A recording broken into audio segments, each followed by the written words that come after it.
Hello everyone, welcome to the third episode of Flesh and Blood in a Budget. Let's hit the upgrades.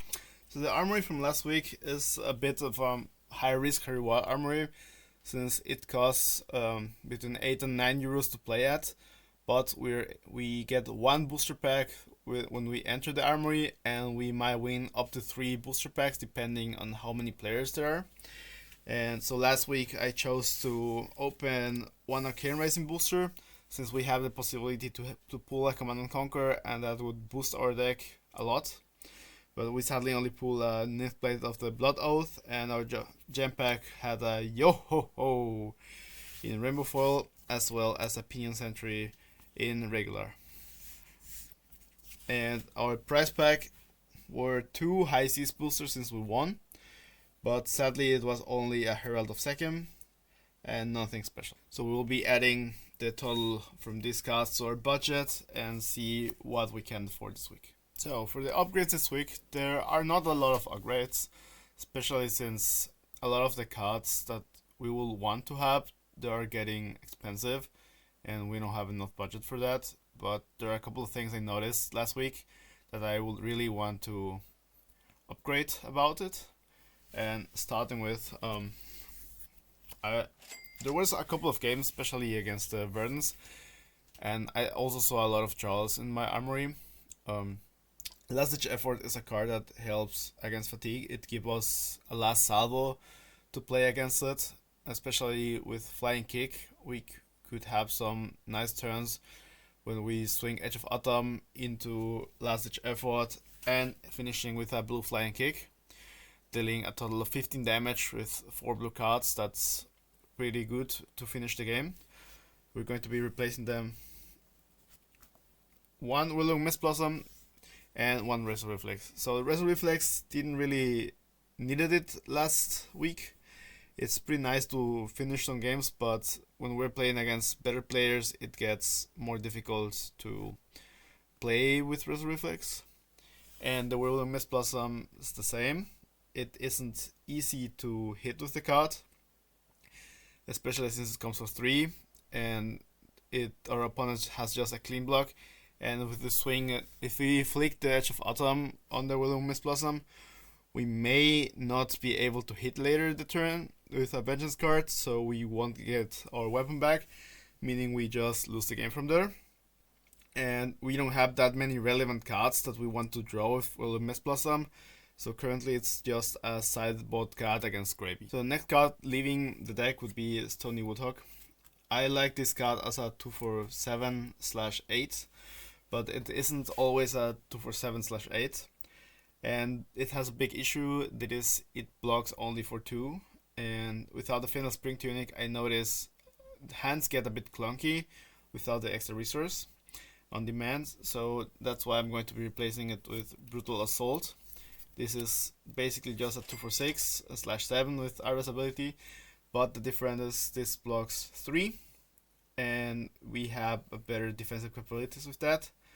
And that's why I want to be playing now with Brutal Assault instead of Tony Woodhawk. And since Sirens of the Safe Harbor is also a 2/6, but since the life gain also counts as a defensive tool, so it basically blocks 3, and it has in attacks for 7, so it's always 7 value of the card instead of Stony Woodhawk that's sometimes it's 7 value, sometimes it's 8 value. So that's why I'm going to be replacing with Brutal Assault. And I will need to figure out, or we will need to get lucky with the pulls, otherwise I'm not sure how many upgrades we could still afford. Bro, it's literally the same card from last week. Okay, we need an eye. Okay, that's at least a pair. Round 1 we're going to be playing against Snydra. Snydra is generally a bad matchup for Ira, since she does more damage than we do, especially with Wrath of Retribution. In my experience, the moment the Wrath of Retribution enters the board, we instantly lose, since that card deals a lot of damage and we can't really block it. Snydra has a lot of evasive damage in the form of the flicks, dealing 1 damage continually, and that damage we can't block it unless we have Calming Breeze. And Disruption is generally good for against Snydra since she wants to play large hands. So this is going to be our Snydra configuration, mostly swapping two sigils for the two common breezes, just to have a way to stop all the pings and the evasive damage, and we will be playing the humbles since we can deny the dagger re-equips. So let's go game 1. This is a new matchup in Snydra. I lost the die roll, so the Snydra decided for me to go first. I had the lucky sigil in hand, so I was able to start at 43 life, already winning on turn 0. Then the Syndra's turn, it gets a bit scary with 3 into 4 into dagger into lava burst, dealing a total of 14 damage. That was pretty huge. But since the Syndra flicked on the second attack, I knew if I blocked the Pouncing Paws on the dagger, Syndra wouldn't be able to draw off the mask of momentum, and that's what I did, and just denied the mask in there and just tried to block. But still, Syndra was able to leak 10 damage in my first turn. My turn wasn't bad either, so I start swinging with Edge of Autumn into Sick Vengeance. And I know since Syndra isn't going to be playing a lot of D-React, so there's no way that she actually doubles D-React me. So I can be playing more aggressive with my kind of Scar Wraps. So I start doing that, and just pushing some extra damage on my Sick Vengeance and finishing with the Humble. Since Syndra has only one dagger available, I know if this Humble hits, she won't be able to get any daggers for next turn. And that's what happened. Syndra starts up her turn playing Oath of Loyalty. That's a Draconic starter. It's everything she wants to play. It's a 0 for 4 Draconic starter with Go Again and blocks 3, but it has a large downside that Syndra can't play non-Draconic cards a turn. So if she draws extra non-Draconic cards, that can be a bit clunky. After that, she plays a Rising Resentment. I was considering on blocking this since it's a cost reduction, but if I block this, I know Syndra's going to flick, and if she really needs the resources, she's going to get the resource from the chest. So I just let it be, since I can block the next attack and the attack after that, since I know she isn't going to be able to play cards like Ancestral Empowerment due to the Oath of Loyalty. But she actually needed the resource, and she placed 1 for 4 and gets a fealty. I just blocked that, but since she created an fealty token this turn, she's able to play the Draconic Ancestral Empowerment, meaning just 1 card and just 1 extra card from the mask. But there's where the downside from Oath of Loyalty comes. Since Syndra drew non-Draconic cards, she isn't really able to play those cards, meaning she passes turn with 2 cards in hand and 1 arsenal. Here's where a slightly misplay might have happened. So I had 2 Scar for Scars. I think if I start with 1 Scar, my opponent would be blocking that with the Shelter from the Storm, so I can play the second one. But I'm pretty sure I am going to be able to play it next turn, since Syndra wants to do a lot of damage. So I just go with a turn with Edge of Autumn into Scar and Flying Kick, pushing some really nice 13 damage of 3 cards, the same rate as Syndra does. But I was fairly mistaken, since Syndra blocked with 2 cards, then it just throws a 0 for 4, and just end up blocking with 1 card. And I know Syndra isn't really going to block a lot, so maybe I can get the Go Again from this Torrent of Tempo. But Syndra was actually bricking, so she just blocks the Torrent of Tempo and IPs me 1. But I know since she blocked with 2 cards, she isn't going to be doing a lot, especially since she's pitching 1 card to swing the dagger, meaning 1 card, 1 value, and then she gets just a fealty token and finishes up with 4 damage that I gets cleanly blocked by a Sing Below. Now that we're back on lower life, we can do again the same term as last time, with a Scar for Scar into Edge of Autumn, ending with a Flying Kick, pushing 13 damage, and since due to that we gain the upper hand. And Syndra doesn't have like a great turn, just swings 4 Go Again into 2 two head jabs, and we just easily block that out. And we start getting some value with the sirens again. Just swing 1 into 7, heal 1. At that point we had a 10 life lead. That's honestly really huge. Snydra blocked with 2 finishers, meaning her hand is clunky again. And it shows since she only throws 1 dagger for 1, using a whole card to play the dagger. And we had the Calming Breeze, so we could just prevent the dagger. If the Snydra really wanted the resource for something, she can't get it. So we prevent the flick and the dagger, and she just throws a 4 damage again. So she did a total of 6 damage with 2 cards. It isn't that great, especially since we blocked with the Calming Breeze and prevented the 1 resource gain. At this point I see I'm out of flying kicks, so I just decided to use the resource from my equipments to get some extra damage, starting with the Bittering Thorns, and then throwing the target for 1 into my Edge of Autumn, and then using the extra resource to swing with Sirens, and pushing some damage, gaining some life, and passing the turn. Snydra is still blocking, meaning if she has to block, her turns are weaker than expected, so I can just outvalue her if she isn't able to keep a full hand. Now, Snydra playing with 3 cards is a completely different beast, since I know denying the mask would be pretty easy if the mask would be on board.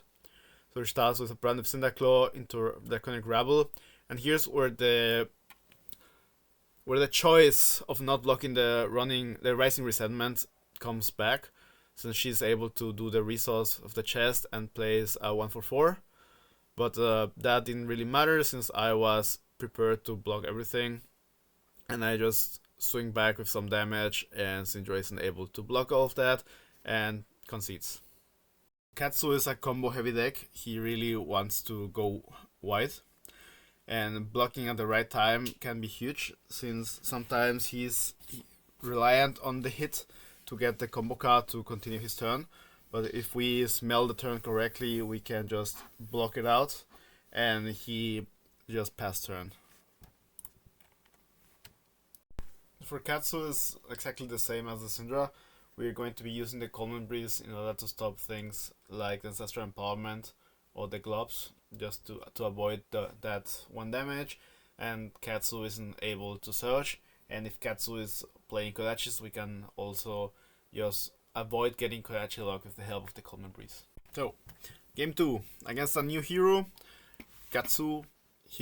I win the die roll, so I just let him go first. He tries to chip some damage, but I had the Calming Breeze, so I was able to just block him out with the Calming Breeze, Frick Flag, and so on. He uses his whole hand and passes on Arsenal, and I don't have like the best turn since I drew full red, but I just push some damage, and I try to flick aggressive since I know he isn't going to be playing a lot of reactions, especially if I can get my attack out of reaction range. He wants to get a crackback with Ancestral Harmony, but it misses. Now his attack has +1. I think if I block his attacks and he can like Katsu or Mask, it's going to be absolutely fine for me. So I just do that. Now we get into a cycle where I am just outvaluing him, since my offensive cards generate a value between 8 and 9 per turn, and if I block correctly, his offensive turns are cut short by a lot. His most powerful card being the Bonds, being a 1 card 8. If I don't allow him to get to the Bonds, then he isn't going to be able to push a lot of damage. So here's where I might have screwed up a little bit. I honestly wasn't expecting him to go this hard of 2 cards. So he starts with the Underwhelming Gust Wave, and I disrespect it. I only block 3. So he cracks everything he has and searches for a Bonds and a Retrace it Past, pushing a total of 16 damage in that turn. That was honestly really unexpected, and it took me by surprise, especially since my hand wasn't that great. So I had the Legacy of Ikari in my arsenal, and I tried to bait the Tiger for 1. If he doesn't block it, then I can play the Legacy and draw a card. And maybe with that card, I'm able to play the Humble in my hand. But so regardless of what card I drew, if it was a red or a blue one, I would be able to play it, since I could get the resource of my chest. So he cracked his cross trap. I thought he would have like a decent turn, but since I humbled him last turn, he isn't able to search. So if he has natural combo line, then he has the natural combo line. And he was one card short, meaning the humble did a lot of work that turn. And after that, we just win on the spot since he's at 1 life. I just start swinging and kill him. Now for the mirror match, usually Iras are running Kodachis, so they have a better late game, and that's why we need just to try to push more damage. Really important is since they have Command Conquer for 7 can be huge, so we need to play around it sometimes. And Dual Threat can do a big push of damage when unexpected, since Dual Threat is basically a 0 for 6 card. For the mirror match, we're going to be taking this configuration. There isn't nothing really special about it, just try to play some value and avoid the 2 block cards in sideboard. So game 3 is this going to be the first mirror match we get in the series. This is against a fully tuned deck. There's a friend of mine is playing a similar list to the one I enjoy playing with a constructed deck. So I know it's going to be a hard matchup for us. So he starts with a Kodachi pitching a red card, so I know we can block that since he's using 1 full card to swing with the Kodachi. And then he swings with a blue 1 power attack to fuel his looking for a scrap. So I know I can just block that and then play the sigil in my hand without a problem. So I start with a lively for 3. And my hand isn't too great to be aggressive. I swing my Edge of Autumn with Fate Foreseen since I had 2 D-reacts in that moment, and I just attack with a Philosopher's Fist for 5, passing the turn. So he starts his turn with a Kodachi into looking for a scrap, and he prepared the 2 looking for a scraps. So that's why he played the 1 power attack last turn, and now he had 2 looking for a scraps. I think a small misplay would have been blocking the second one with the Fate Foreseen, since now I have to fully block the second one with my equipment, and since I don't want to give him the draw. If he draws like a 0-4, that's going to be like just 3-4 damage off the top, and I don't really want that. Then I just attack with a brutal assault in my turn and do some damage. Starting to be ahead of life, but don't have like that great of a turns, and he doesn't have like that great turns. He swings with Bittering Thorns. I honestly was expecting him to attack with a 1 for 5 power attack. So the Flick Flag would be great, but he didn't. So now I just ended up swinging with my weapon and play the Seek Vengeance that I wanted to block with last turn. But at least it had go again, so it didn't went to waste, and finishing up with a Brutal Assault. I was considering flicking, but I know if he has like a D-react, I'm going to be having a hard time after that, so I just play it conservatively. And he just does like a Tunic play with the Sirens. I'm not sure if I would be using like the Tunic at that moment, since later I can do like a 2-card 10 with 1 cost and a 0 cost. So I'm trying to play a bit more greedy, that's why I want to play the Torrent of Tempo. I think I did a huge misplay in here. I think I had like a brain fart, and I forgot the Torrent of Tempo had 6 power, even though it was literally on the table. And I forgot to play the Legacy of Ikaru. In my mind, I thought he overblocked the card, and that's why I didn't play the Legacy for like 1 extra damage. So he starts his turn activating the Pouncing Paws, so I know what dual threat is going to come. I block the first attack with a Sirens, since when they go to the Graveyard, I can just heal up. Maybe I should have waited to block the second one, since I know it's going to be probably the Kodachi. And that's how I can also like try deny the mask if he goes like to a 4th Chain Link. He breaks the chain to play the dual threat and swings with the Kodachi for 4. I know a CNC is on the table since he has 2 cards in hand. Here we can see how he got like instantly punished by using the Tunic last turn. Now he has to use a whole card in order to play the Command and Conquer. That's really punishing for him since he loses the Flick Flag, and now I don't have like an arsenal to destroy. Now here we can see how the tempo swing from the dual threat can be huge. We started the turn with 1 life ahead, and now we ended up the turn with 9 life less. And yeah, just a lot of damage out of the dual threat. but we tried to do our crackback, and now we come like for 1 into 5 into 5 or 6, and that's also like some nice value. 3 cards, 11. It isn't as great as a flying kick turn, but it's still decent enough. So now he has like just a standard line from Kodachis into Sirens. I'm still on the back foot, and I know I need like to play a bit more aggressive, and my hand was sadly like a full red hand, so I just block with my equipments and to get the resource from my chest. And now I just go like Tiger to make resource with Withering Thorns into Seek Vengeance, and since he didn't block my Seek Vengeance out, I go for 5. I know if I flick my weapon, he needs to have like a second, like 2D reacts in hand, so I just do it, coming for 6, and just take the extra value whenever I can. So now he has like not that great turns. He just has a Withering Thorns and a blue one, a blue card. It would be really nice if I had like a Sirens at that point. That way I would be just able to block that and gain 1 life, since we're still low on life. And okay, now I think like another huge misplay comes from him. So I come with Vengeance Never Rests for 4, and he doesn't block it. So I just able to flick there, since he has to have like Shelter plus something else or 2D reacts. So I come for 5, and I just take my extra 3 damage. So now I equalize the life. So most of the time when your opponent says like no blocks, you should be getting worried. But after seeing his play, I quickly understood why he said like no blocks.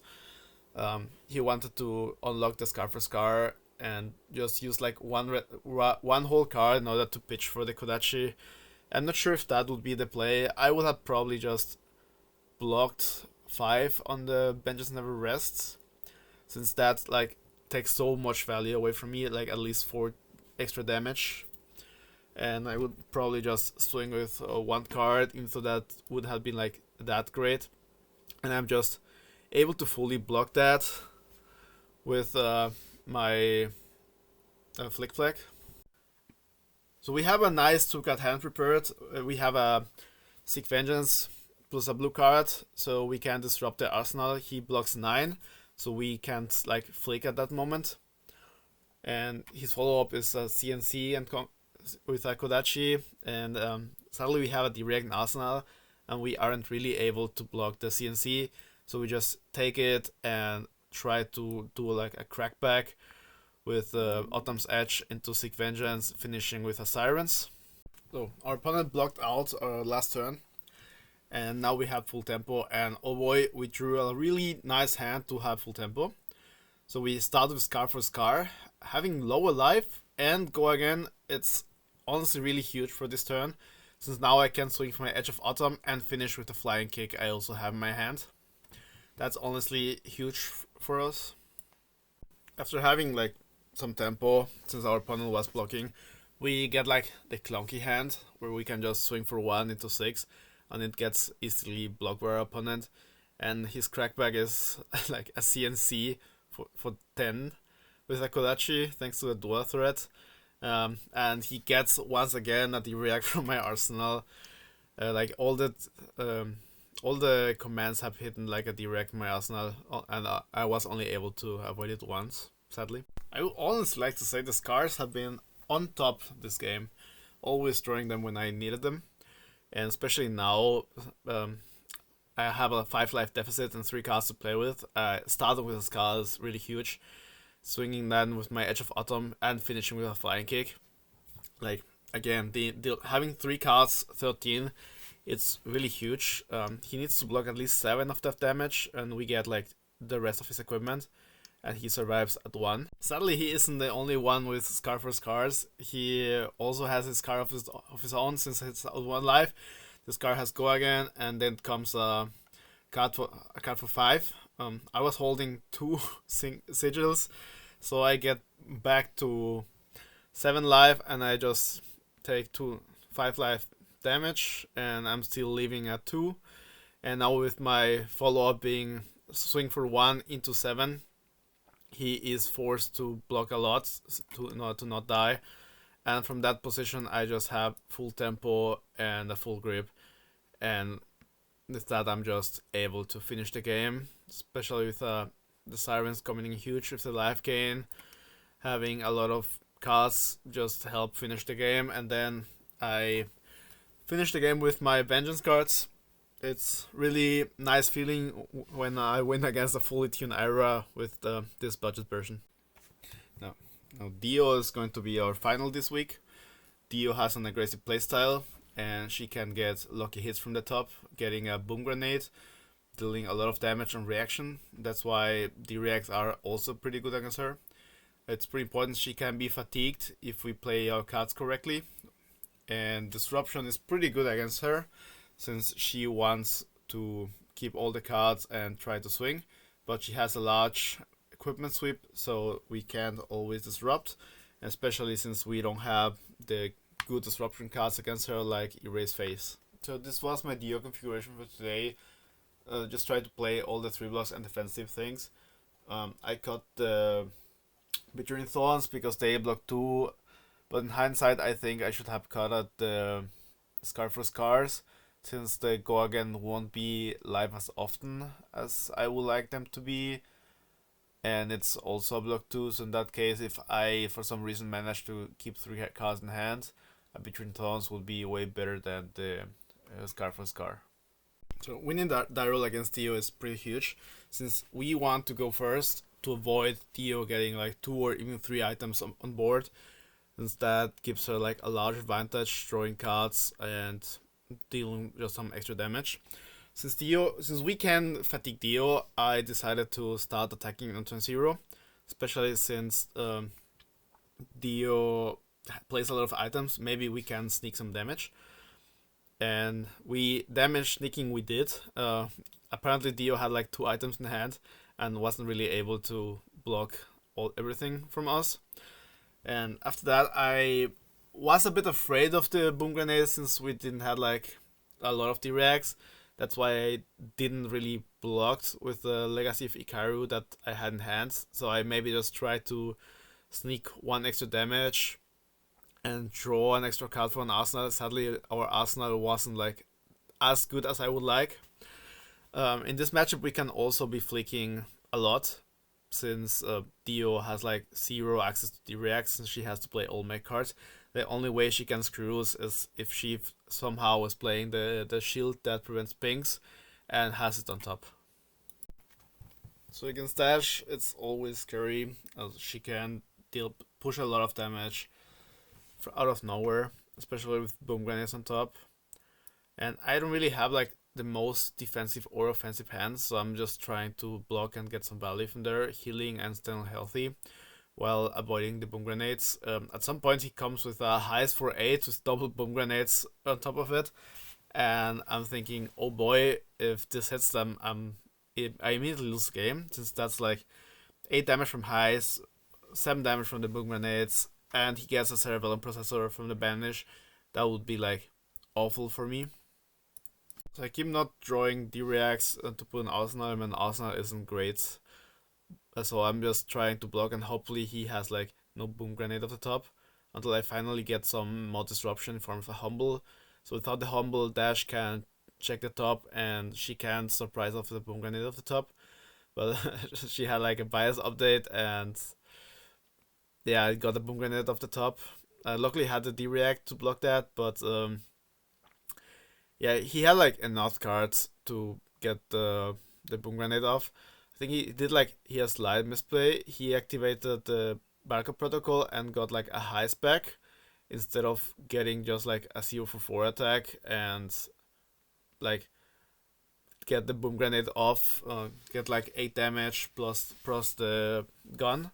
I think that might have been like a misplay. I just get rid of my arsenal, since maybe I can't like do something later. And here, like, the lack of D-reacts bites me in the... comes and bites me back. Since I have like no D-reacts to cleanly block this outpace, I'm just... I need like to block with 2 cards, and then he has like a lot of cards he can still play, and I just get all the damage from the double boom grenades he has, and there's no way to play around it. then I just try like to push some damage, push him at 1, and he has like one last crazy turn when he puts like a lot of items, pushes a lot of damage, and I am not able to block it out, and I just take another boom grenade. I know he has like the heist, and I need to plan around the heist, since if the heist connects, I'm just going to lose immediately the game. And so that's why I just planning to block the heist. And at the end, I just had enough blocking value to get over, and the sigils also helped me like surviving the gunshots. And yeah, I just had enough blocks. Like getting 3 boom grenades to resolve against me was honestly really huge. I really was enjoying a lot of D-reacts. I think the D-reacts help a lot in this matchup, especially Flick Flag, since we can block for 4 and 1 attack, and then block the next attack for 5. So this is Jose's winning boosters. I'm gonna steal an opponent, so this is gonna be my budget now. Du möchtest am besten? Soll ich was skippen? Ja. Ah, okay. Oh, Siren's OP. For the wreck. People. Not so fast. And nothing. So we have trash. I'm going to open one.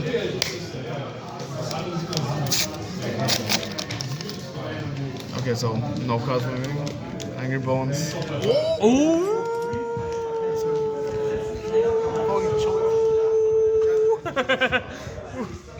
Okay. Insane. Okay, so this is definitely going to help to the budgets for the progress. And I am also really excited for that. Okay. So it seems lightning does strike twice. We managed to get a second Armory win for O-Sweep, and on top of that we also put the Diamond Amulet. That's going to give us like a huge boost for the deck. Not only that, but it also allows us to play in more events. I would like to save some of the money just to be able to play at a Progress, since we're using a lot of our budget to play events and there's not that much for cards left. So I'm maybe going to spend like 60-70% cards and save the rest. I was also considering maybe playing the coming Battle Hardened in München. That's going to be in September. So if we get enough money to play the event, I might consider playing at the event. But who knows? But I'm definitely going to be playing at a Progress. This was a bit of a tough decision, since I personally really want to go to play in Yokohama. And the new rules state that if I already won a Progress, I can't keep playing a Progress. So I was a bit unsure. I wanted to secure my invite first before playing for content. But I think I'm going to do it. So I'm just going to play with one Progress with an Aero deck, and then try hard the rest of the Progress. But I really want to do it for content. So let's see how far we can go with the deck, and I'm going to think about what upgrades to get next. But tune in for next week. As always, please be sure to follow me on X. Link is down in the description. The deck list is also down in the description. I'm having some issues with YouTube accepting my authentications, otherwise it's going to be on a comment down. But make sure to check it out and follow me and subscribe for more content.